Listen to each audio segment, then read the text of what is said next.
Vous vendez, donc on disait, énormément de livres. Et est-ce que la critique littéraire est snob en France? J'ai l'impression que dès que tu es populaire, moi j'écoute certaines émissions, je regarde certaines émissions, j'ai l'impression que vendre des livres, c'est... Non, il y a un problème en France sur, je vais dire, la science-fiction ou toute littérature dite de genre.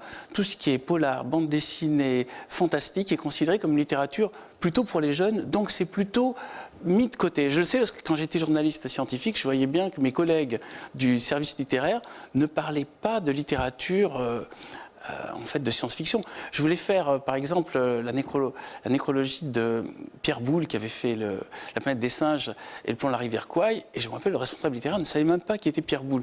Donc c'est plutôt une ignorance. C'était au Nouvel Observateur, ça? Oui, c'est au Nouvel Observateur. Donc c'est plutôt une ignorance, et ça vient d'une chose, c'est que on a une littérature qui est plutôt tournée vers, un, le passé, et deux, vers le présent nombriliste.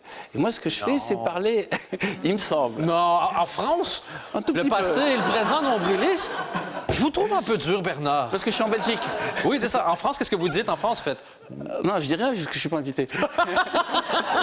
Mais c'est parce que vous êtes invité J'en dans profite. dans les gros shows. Non, mais du coup, pour parler du futur, en effet, c'est plus simple en Belgique. D'ailleurs, je me rappelle, une fois, j'étais venu en Belgique, il y a l'animateur, ça devait être au journal télévision, il me dit, ce que vous faites, en fait, c'est la science-fiction. Je dis, oh non, surtout pas. Mon éditeur m'a dit, attends, la science-fiction, genre ghetto, t'es foutu. Je dis, non, c'est la littérature normale. Il me dit, et juste avant l'émission, il fait, vous savez, ici en Belgique, on aime la science-fiction. Ah, alors Bernard Werber fait de la science-fiction? Ben oui, je fais de la science-fiction. Mais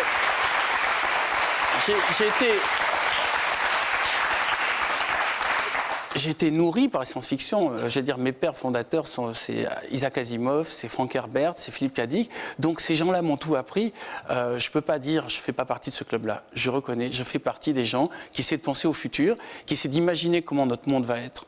Et je pense que c'est un peu nécessaire qu'il y ait des gens qui pensent le futur, ne serait-ce que pour que les choses s'améliorent. Si on fait juste que vivre dans le présent, en train de se dire « Oh là, il y a un problème là, un problème, au bout d'un moment, on n'a plus qu'à se coucher et puis ne plus dormir.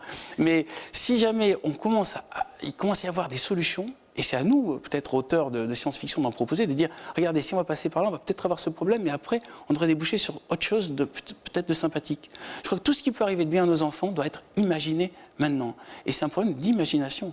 Donc il faut à tout prix qu'il y ait une littérature de science-fiction, une littérature qui propose des futurs meilleurs pour que ces futurs puissent exister.